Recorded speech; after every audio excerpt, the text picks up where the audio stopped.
আমি চাই আমি চাই এই অভিযান চলুক। যারা আমার সাথে সহমত আছেন তারা ভিডিওটা শেয়ার করবেন। দেখেন, শেয়ার করলে করার, না করলে না, বাট আমার কাছে মনে হয় যে আজকের দিনে সারা পৃথিবীতে ইসলামিক রাষ্ট্র হিসেবে আমরা সৌদিকে ভালোবাসি, রাষ্ট্র হিসেবে সৌদিকে, কারণ এখানে আল্লাহর ঘর আছে, রাসূলের রজা মোবারক আছে। এর বাহিরে আইয়ামে জাহিলিয়াত যুগ বলেন, যত ধরনের ডিস্টারবেন্স বলেন, আজকের দিনে সারা পৃথিবীতে আরব রাষ্ট্রগুলোকে এই ঝুঁকাই ফেলার জন্য যে রাজাটা দায়ী, বর্তমান যুবরাজ মোহাম্মদ বিন সালমান, সে চাপ দিছে যে ইরানের সর্বোচ্চ থেকে শেষ করেন।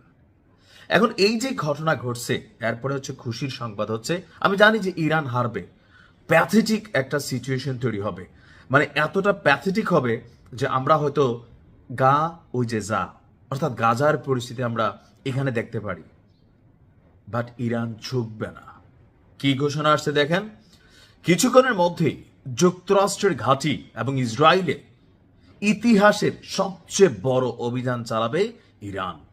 সর্বোচ্চ নেতার এই অকাল প্রয়াণ অথবা তার এই শাহাদাত বরণ, দেখেন, আমি ইরানের মানুষ চিনি না, আমি কথা বুঝি না, আমি ভাষা বুঝি না, কালচার বুঝি না, জাস্ট আমার কাছে ফিল হয় অ্যাজ এ মুসলিম কমিউনিটি অথবা অন্যায়ের বিরুদ্ধে প্রতিবাদকারী একটা রাষ্ট্র, এটা হচ্ছে ইরান। আমার যদি এতটুকু ফিলিংস কাজ করে, আমার নিউজ শুই না, আপনার যদি এতটুকু ফিলিংস কাজ করে, যারা ওই দেশের জনগণ, তাদের ফিলিংসটা কতটুকু?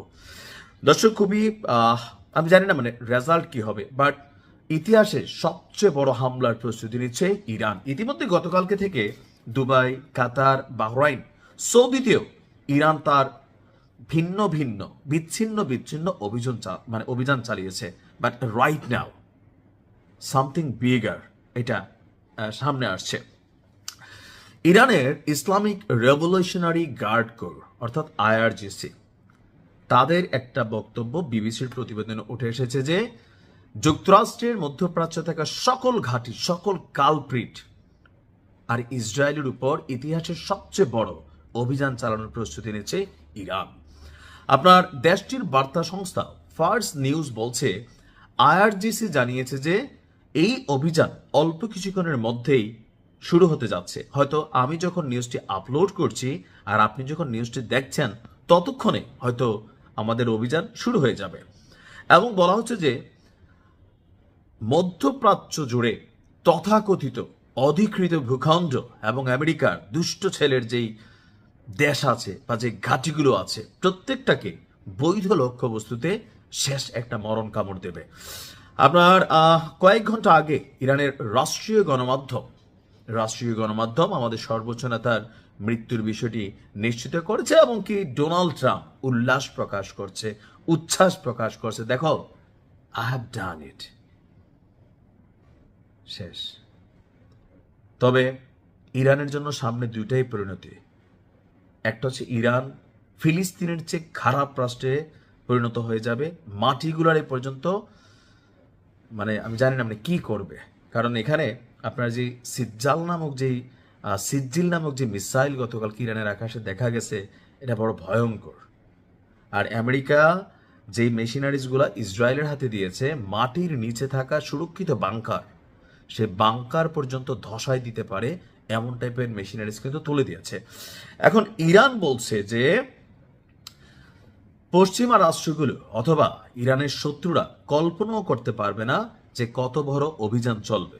এখন এখানে দুইটা পারসেপশন হইতে পারে। আমি আগেই বলছি, এই যে সময়টা নিছে আমেরিকা, তখন কিন্তু বলছি যে আমেরিকা আসবে, ধরবে ইরান রে।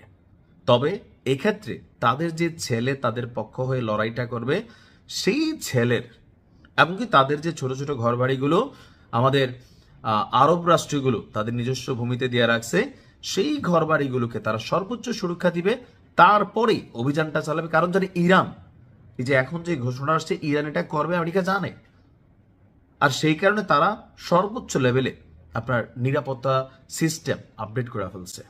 তারপরে বাকিটা আল্লাহর হাতে। যখন যুদ্ধ করছেন বছরের পর বছর, মুখের কথায় ইরান কিন্তু চিরা ভিজায় নাই, তারা মেশিন দিছে। কি দিছে? মেশিন দিছে, ক্ষেপণাস্ত্র দিছে, তেলে কম, ভাজা মচমচা, দামে কম, কিন্তু মেশিনটা কার্যকরী। যে ড্রোন ছিল, রাশিয়া ইউক্রেন যুদ্ধে ইরানের তৈরি যে কামিকাজে ড্রোন বা আরো বিভিন্ন ধরনের ড্রোন ছিল, সেগুলোকে রাশিয়াকে দিয়েছে। আর এজ এ রেজাল্ট পশ্চিমারা ইরানের বিরুদ্ধে ক্ষেপে গিয়েছিল। তো এখন ইরানের বিরুদ্ধে যখন এই অভিযান চলছে বা হামলা চলছে ইসরায়েল এবং মার্কিন যুক্তরাষ্ট্রের নেতৃত্বে, তো ইরানের যে প্রিয় মিত্র রাশিয়া, তাদের অবস্থান কি? তবে রাশিয়ার ভূমিকা আমার কাছে মনে হয়েছে যে আরও এখানে করণীয় আছে, কারণ পুতিন চাইলে এখানে বড় ভূমিকা রাখতে পারে। কিন্তু একটা প্রশ্নের বিষয় হচ্ছে যে আমেরিকা কি রাশিয়াকে কোনো অভিযান চালাইছে? না। তো যেহেতু ইরানের সাথে যুদ্ধ, সেক্ষেত্রে ইরানকে লড়াইটা করতে হবে। তবে আমার মনে হয় রাশিয়ার উচিত ইরানকে মেশিনারি সাপ্লাই দেওয়া। তো মেশিনারি সাপ্লাই দিবে কি না দিবে জানি না। তো ইরানের উপর যে অভিযান চলেছে সেটাকে বিনা উস্কানিতে সশস্ত্র হামলা চালানো হয়েছে বলে দাবি রাশিয়ার। অর্থাৎ ইরান এমন কোনো কর্মকাণ্ড করে নাই যেটার জন্য মার্কিন যুক্তরাষ্ট্র এবং ইসরায়েল একযোগে এই অভিযান চালাতে পারে, আর এটা অবশ্যই নিন্দনীয়।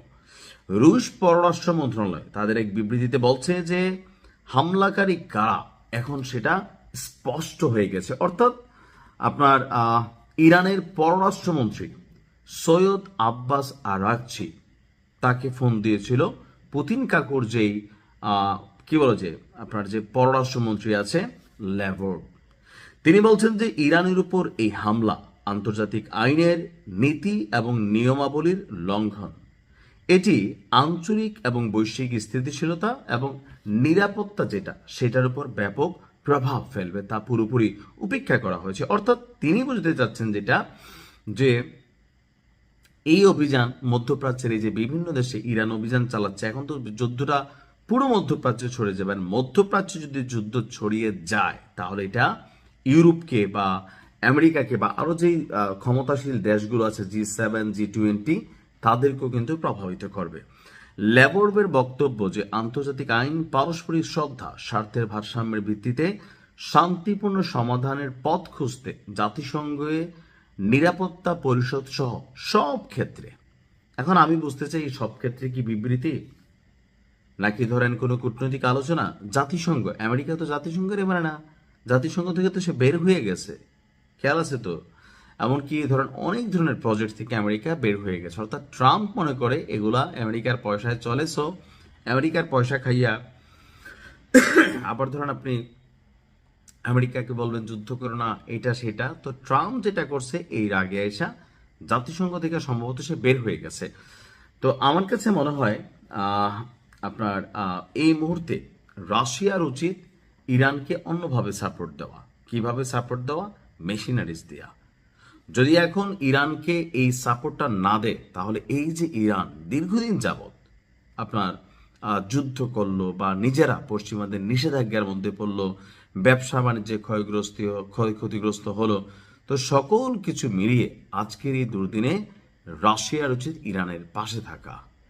সব ক্ষেত্রে শব্দ রচনা এমন হয়, প্রকাশ্যে না হোক, গোপনে গোপনে রাশিয়ার ঘাঁটি আছে না ইরানে, তো সেইখানে তারা মেশিনারিজ পাঠাক যে আমাদের ঘাঁটিতে আমরা পাঠাই দিয়ে পারি। এখন এই ধরনের পাঙ্গা কি রাশিয়া নিবে? পুতিন কাকুর এই অ্যাক্টিভিটিজের উপরে আমরা কিন্তু নজর রাখছি। তবে যেহেতু বলছে আমরা বুঝতে পারি যে সামনেও কিছু ঘটবে, পেছনে কিছু দিবে। এখন আসলে কি দিবে না দিবে যুদ্ধের মধ্যে আমরা বুঝতে পারবো। পুতিন কাকু, আপনার উচিত সহযোগিতা করা। ভালো থাকুন। আসসালামু আলাইকুম।